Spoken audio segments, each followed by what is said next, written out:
Hello and welcome to episode number 18 of the Lewiston Tribune podcast. And we have another full house in the building. My name is Trevan Pixley, online editor. I will be your host, and joined with me is the managing editor, Matt Baney. Matt, how are you doing? Good, Trev. Yeah, in this room, we have some similarities here. We all got our start in this business, in the sports section, with our other two guests being Stephan Wiebe, the sports editor, the only guy remaining in the sports section. Steph, how you doing? Doing good. Yeah, like you said, it is a little weird that we were all in sports at the same time at one point, and I'm the only one left. You guys have all left me, but good to be back talking with you guys. Yeah, and the biggest guest in the podcast history is in the building today. We got the copy editor for the Lewiston Tribune, former Wazoo beat reporter, Mr. Dale Grummert. Dale, how are you doing? I'm fine, Trev. How are you? I'm doing dandy, and over the moon that we got you on this podcast. And I'm excited to ask you some questions. Mostly what we're going to be talking about today is the difference of the sports world when it comes to the sports writing business. We kind of have, I would say, three different eras of sports writers here. I wouldn't say four, 3.5 maybe. So we're kind of just going to be going over some different takes that we have in the way that the world of sports journalism works. And I think the biggest thing is the transfer portal. So not only do the college coaches and college players have to go through that, but sports writers, daily beat reporters have to go through that too. Dale, what would you be doing right now if you had to deal with Wazoo and all these transfers that they have going on? Well, transfers have always existed.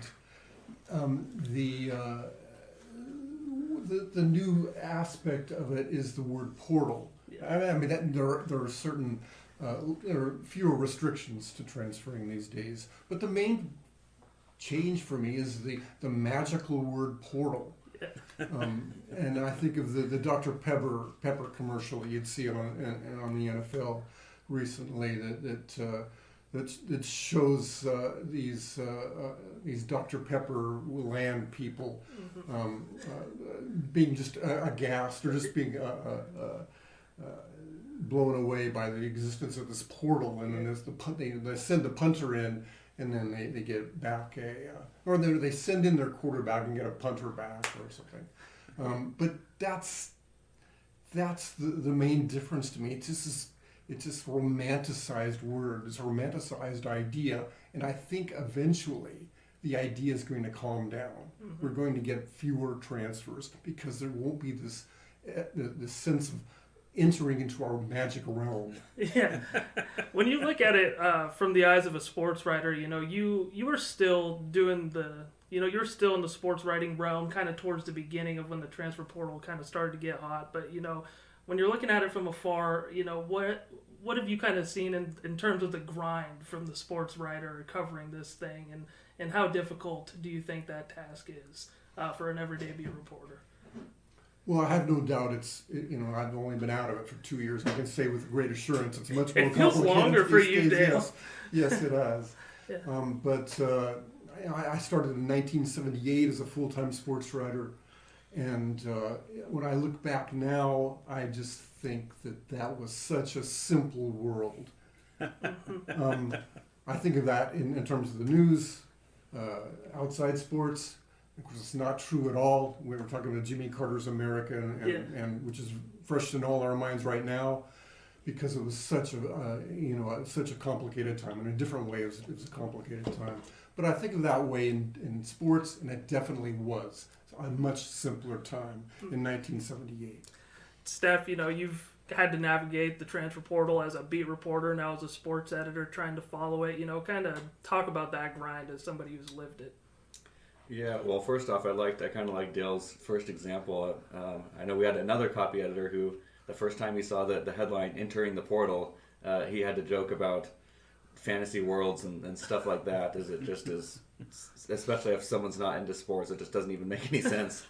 But yeah, I think the biggest thing is the sports world just never, from the reporter perspective, and it was always, a year-round thing, but it just, football in particular or different sports, they just never end. And you could say that from the coaching perspective too, is that portal opens and closes, and there's players transferring in and out all the time, and coaching changes, and just because players can leave and go without having to sit out a year, and we haven't even talked about NIL and stuff yet, but it just makes it more of there's no off season for sports, and so that, whereas I think in the past there was a little bit, okay, it's football season, now it's basketball season, now it's baseball season, or whatever, and it still is that way a little bit, but it's some of these sports, it seems like they never end, especially if you want to cover it to the best of your ability and be covering all the news and stuff. It's almost impossible these days, especially for a smaller paper.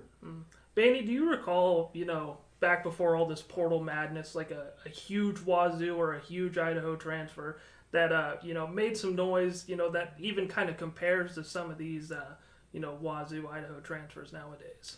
I don't think so, and mostly because maybe you don't know as much about them back then. You didn't know as much about them. Now wow, this guy, they've worked out a $3 million deal for him to go to this place. So that's probably going to be somebody. An example I think of, just before the moment before the transfer portal magically opened up, Gardner Minshew came to Washington State and had probably the most magical season that we've seen from the Cougars. Would you agree with that assessment, Dale? The Gardner Minshew year was just the most magical season maybe you covered of Cougar football? Well, no, you have to go with the 1997 Rose Bowl. That was the first Rose Bowl berth for that school in 67 years. That's true. That's true. That still takes the cake. But I will say, Gardner Minshew leading the Cougs. Game day comes to Pullman. There were some pretty amazing moments. There was even sort of a vague thing where the Cougars had a shot at maybe advancing to the college football playoffs.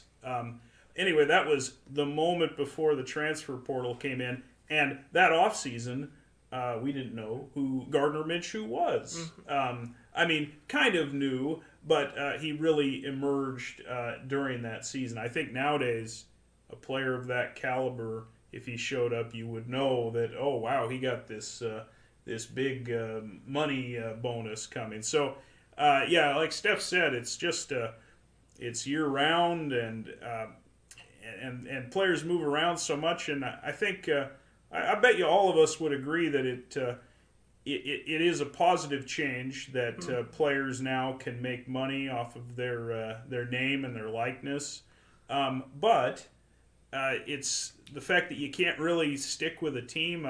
This year's Cougar team was really exciting, and John Mateer became a star. Jake Dickert, looked like maybe he was building something. And heck, not only are they all gone, they didn't even make it to the bowl game this year. No. So it's a little harder to kind of maybe latch onto a team as a fan or even as a sports writer these days. Yeah, no, that Gardner Minshew point that's a really good one, because that was right before that transfer portal time, and what he did at Washington State was unbelievable. Dale, speaking of the 1997 team, you got to travel to a lot of good, Washington State football games, numerous events. That's something that, we haven't been able to do as much now in the modern era. I look at everybody in this room. Steph has been able to cover some awesome games he's been able to travel to. The furthest I've gone to cover a game, guys, Cheney, Washington.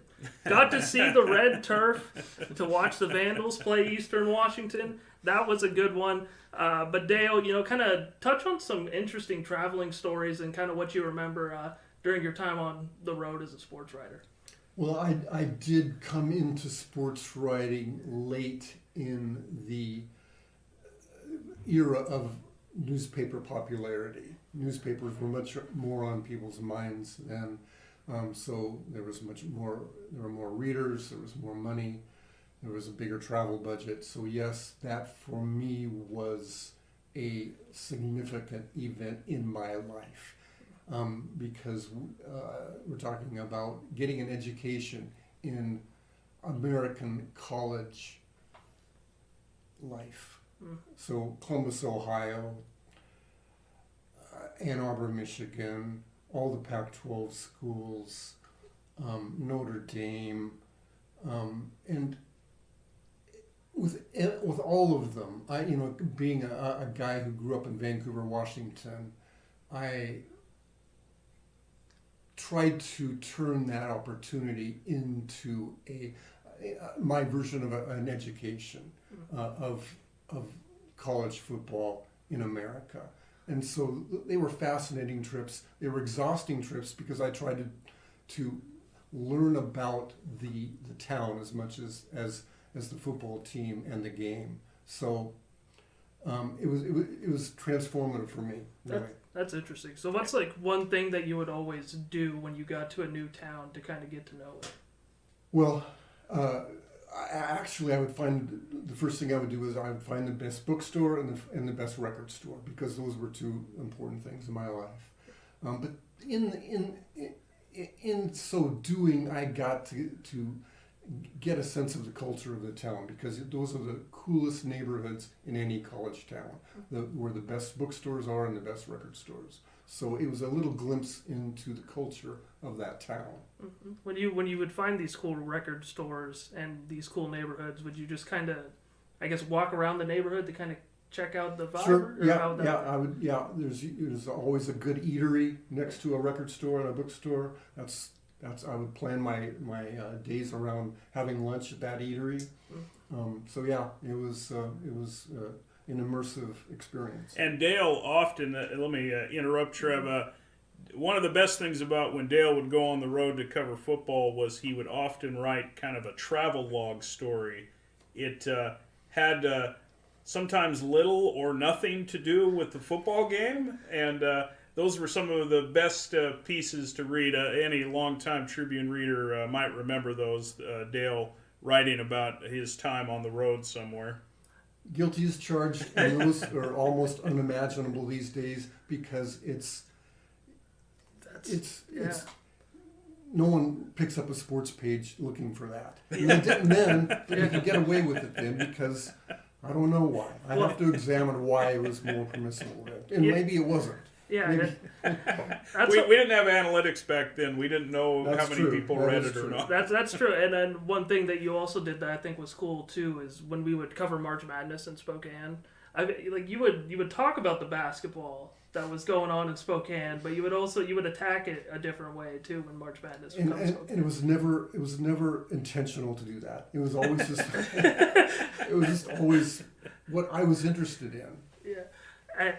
Man, getting in the mind of Dale is always just, that's why he's the best guest that we could ever get. But going over to you, Matt. I mean, you told the story in the huddle already, but I want you to tell it on the podcast too, because Steph hasn't heard it, and it really puts into perspective what sports journalism used to mean, maybe compared to what it does mean now. Well, in this story, this is probably the very last moment something like this would happen. It was the year the undefeated Patriots were going into the Super Bowl and ultimately lost to the New York Giants. And what year was that? That was the 07-08. Okay, so it was probably like January of 08. There was a TV station, a cable station based in Denver called Altitude. And for some reason, they decided they were kind of making a push into Idaho, trying to get more Idaho viewers. And they invited 3 sports writers from Idaho to come to Denver and appear on one of their TV shows. And they also kind of wined and dined us. So I was one of them, and I went to Denver, and they flew us to Denver, and we went and saw the Colorado Avalanche play. They took us to a fancy steakhouse. It's stuff that, it's unimaginable now. Oh, yeah. The best you can get now is a Tubbs at the Club invitation. That's right. Is this why we still get emails from Altitude to this day? Is because almost 20 years ago you were at fancy restaurants? I think that's it. And they're probably like, hey, Steph, come on, we took you to the steakhouse years ago. And you're like, I don't remember that. But other than that, I guess covering an event, do you have any special sentimental moments for traveling sports? Well, I got to go to not as many places as Dale, but quite a few, and I tried to somewhat emulate what Dale did. I was at a newspaper in Sioux Falls, and I wrote a travelogue story about Kansas City when I was there, and tried to kind of basically copy what Dale would do. But I tried to do what he did, and that was always fun. I've got lots of fun memories of going on the road. But probably the trip that I always liked the best was we'd cover the state basketball tournament in the Boise area, and that was fun. Just to these are our area schools. You'd cover Lewiston games, Moscow games, but then you'd also cover the little schools too. Full day. Prairie and Troy and Genesee and Nez Perce, and full day of basketball, kind of running all over from venue to venue. Very exhausting, but lots of fun. We usually have our photographer would be down there with us, and so we'd cover basketball, write our stories, drink beer in the evening, go out to eat, and always just kind of a fun time. A lot of fond memories of going on those trips. Yeah. And then, Steph, you've had some opportunities to travel. You took over for Dale on the Wazoo beat. You got to go to some bowl games. What are some fond travel memories for you? Yeah, well, definitely have got to travel a little bit, not near as much as some of these other guys. You want to bounce back to just the whole beat writer thing. I think people do, and it does get harder these days when you're covering more and more stuff, various things, but I think some readers often read for a beat writer, and so I think these travel log stories or some of these other stories, they're reading to get a variety of content, and I think that's why people maybe enjoy those stories and stuff like that. And it does get harder to do maybe these days, especially at a smaller paper, a beat writer's not quite the same thing as it was when you could focus more solely on the beat. Yeah. But yeah, as far as traveling, I guess I'll throw a correction in, Matt. Wazoo did make a bowl game this year. It wasn't maybe the bowl game they were shooting for, and it wasn't with all the star players they wanted to have, but they did play. They played Syracuse and ended up losing that one. But yeah, a couple years ago, I got to cover Wazoo at the LA Bowl. It was so these days it's the Gronk LA Bowl. I think the year I covered it, it was the Jimmy Kimmel LA Bowl. So we got to see Jimmy Kimmel and all his goofy sidekicks and stuff down in LA. And, we used to laugh about when they would have even just the Weed Eater bowl. Now it's really weird. Now there's the Snoop Dogg bowl, and the People Bowl. Anyway, another way things have changed. The Pop-Tart Bowl, and they have Pop-Tarts, going into toasters and dying and coming out and stuff. But no, this was the Jimmy Kimmel LA Bowl from a couple years ago. The game itself was kind of a disaster for Wazoo. Fresno, it was kind of a similar thing where some guys left in the transfer portal. Not everybody. It was a bit of a disappointing end of the season. And Wazoo just got crushed by Fresno State. But it was not getting into trouble very much. It was a cool opportunity, and definitely grateful to get to go to LA and cover a game at SoFi Stadium, which is a brand new state of the art stadium in LA. I guess speaking of LA, obviously thoughts out to that city right now with what they're dealing with those fires and stuff.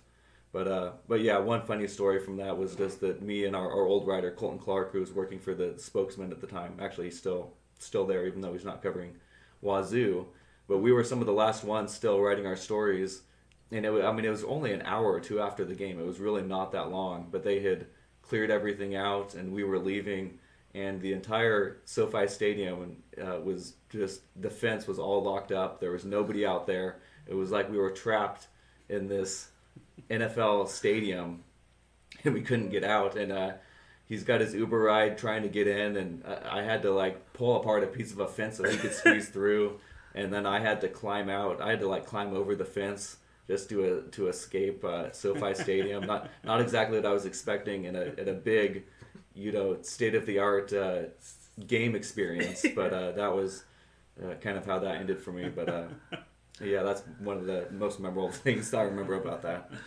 Before we kick it over to the next topic, we talked about traveling to some events, but Dale, I don't think anybody has taken, a private flight to an event, let alone a private flight to a high school event.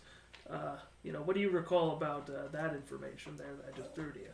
That was at the Coeur d'Alene Press in my early years. I was covering the Coeur d'Alene Vikings football team, which is a very successful team, and there was a state playoff game, I think a state championship game in Pocatello, and the newspaper happened to be owned by Dwayne Hagedorn, who had a jet, and even though my dealings with Dwayne Hagedorn were very few over the 6 years I spent in Coeur d'Alene, he did want to go to the game because the quarterback was Roy Wellman's son, who was the publisher of that paper. So we, without a lot of ado, we just got into this jet and flew to Pocatello and covered this football game. What was the flight like? Was there a flight attendant? Did you get some peanuts? It was a private jet. That had room for 3 or 4 people, and it was very enjoyable. I enjoyed it immensely. Did you ever get on a private jet again? No, that was it. That is my total history of jet flight. I believe among the 4 of us, our total of private jet flights is now 1. Just a couple more things to hit with you fellas. I think one thing that always interests me is access to information. Nowadays, if we don't get a score called into us, it is a lot easier to get that score with Max Preps, Idaho Sports, Mark Nelke at the Coeur d'Alene Press. You could hit him up. Dale, what was it like if, the coach didn't call in a score or you just didn't get that information? How would you try to track these things down? Well, we had a legendary sports writer at the Tribune named Bob Barrows, whose specialty was tracking down coaches on game night after the game when he forgot to call in and he's at his whatever restaurant or night spot he might be at. It was a list that varied according to the coach and according to his night spots that he preferred. So Bob became an expert at coach's nightlife. Really? And we nailed down a number of games in that way. So would he call these bars and restaurants, or yes, and they all expected it. They all knew how to handle that. That is the most old school answer. So they would call it like what? Do you remember any of these places and towns that he would call for information on scores? Yes, well, most of them no longer exist. Oh, okay. Bob was a resourceful person. I'll give him that. He was a tremendously resourceful sports writer in the old style. And there's one of my favorite old school sports writer stories like that is it came from Harry Missildine, the late Harry Missildine, who was a columnist at various papers in the area. Didn't ever work at the Tribune, but worked at the Daily News. And when he died, there was a former WSU coach reflected on how in the 70s Harry would come to Pullman to cover the game and then stay at his house, which is ridiculous now. It's ridiculous. Steph, could you imagine covering a game and then staying at Jake Dicker's house? No, I could not. And the coach reflected on how the game happened on Saturday, and he'd wake up on Sunday morning, and there was Harry Missildine and his wife having breakfast together, and the coach was going to the office to watch game film, leaving Harry with his wife. That is insane. I always think of that, and I'm just like, oh my God, that's nothing like that would happen these days. No, yeah, it's if they don't answer and we don't find it on Max Preps, it's just you just don't get. Yeah. That's right. No, right. I mean, was it? I mean, it probably wasn't that intense when you started in the business. What do you remember from trying to get stuff? Well, I just caught the era just before the internet came around. Yeah. We'd get things on the fax machine and gross. I couldn't even imagine. And another sign of how our newspapers definitely had a bit more prominence then. Of course, owing to the fact that there wasn't an internet. If you wanted to get some info, you kind of had to go to the newspaper. And so I would say in that era, our coaches were a little better about calling religiously. They might miss a bit more nowadays.